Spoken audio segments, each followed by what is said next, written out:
My friends, you are human. To survive, you need a decent meal, perhaps a hot plate of biryani. You want a premium house in a society like DHA or Badia Town. You want the latest iPhone to show off to your colleagues. This is human nature. Our desires are unlimited. But there is a glitch in the universe.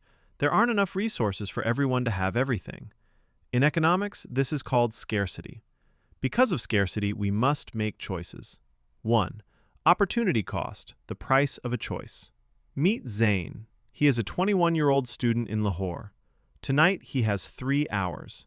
He can either go out with friends to Gaddafi Stadium for a PSL match, study for his CSS or BPSC preparation. If he chooses the match, the cost isn't just the ticket price. It is the marks or the career progress he sacrificed. In economics, this is opportunity cost.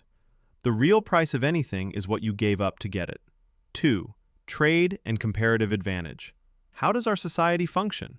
Meet Irfan, a skilled video editor from Quetta who needs to pay his shop's rent. Then there is Haris, a busy professional in Karachi who runs a successful YouTube channel. Haris has money but no time. Irfan has time and skill but needs money. When they trade, both win. Even if Haris is a faster editor than Irfan, he will still hire Irfan. Why? Because Haris's time is worth more when he focuses on his main business. This is comparative advantage. You don't have to be the best at everything. You just need to be the person who can do a task at the lowest opportunity cost for someone else. 3. The invisible hand, the onion and tomato crisis. In Pakistan, we see this every season with onions or tomatoes. Demand: 240 million Pakistanis wanting onions for their handi. Supply: what farmers in Sindh and Punjab produce. Equilibrium: the price where buyers and sellers agree. When floods hit and crops are destroyed, supply crashes.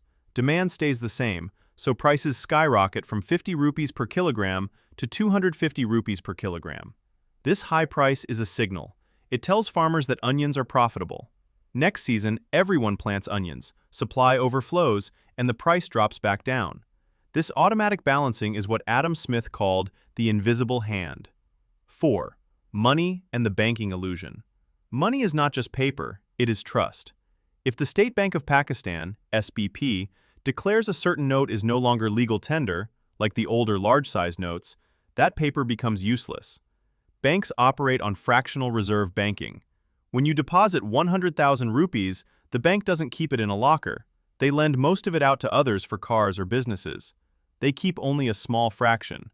If everyone in Pakistan ran to the ATMs at the same time to withdraw their cash, the banks would collapse. This is called a bank run. 5. GDP, the scoreboard and its flaws. GDP, gross domestic product, is the total value of everything produced in Pakistan in a year. Currently, Pakistan is one of the top 50 economies in the world by GDP, PPP, but the scoreboard is flawed. Meet Zara, a homemaker. She cooks, cleans, tutors her kids, and manages the household budget. If Haris hires a chef and a maid, the GDP grows. But because Zara does it for her family out of love, the GDP counts her value as 0. GDP measures the pulse of the economy, but it ignores the heart of the home. 6. Inflation, the invisible thief. In Pakistan, inflation is a massive reality. If you put 1,000 rupees in a bank with 15% interest, you get 1,150 rupees after a year. You feel rich. But if the price of a petrol liter or a plate of food rises by 25% in that same year, you are actually poorer. Your purchasing power has shrunk. This is why saving in a depreciating currency without investing is a losing game. 7. The poverty trap and human psychology. Why do people stay poor? It isn't just lack of hard work. As explained in Poor Economics, poverty creates a poverty trap. When a laborer in Karachi is under extreme stress about the next meal, his brain looks for immediate relief. If he gets a little extra money, he might buy a small treat for his kids rather than investing it. The stress of poverty makes long-term rational thinking biologically difficult. Conclusion: the economic matrix of Pakistan is run by these invisible rules. Scarcity forces us to choose. Inflation erodes our hard work. Trade creates value. Human psychology drives the market. Understanding these rules is the first step toward breaking out of the cycle. Whether you are a teacher, a student, or a business owner, the rules of the game remain the same. understand the matrix, or be consumed by it.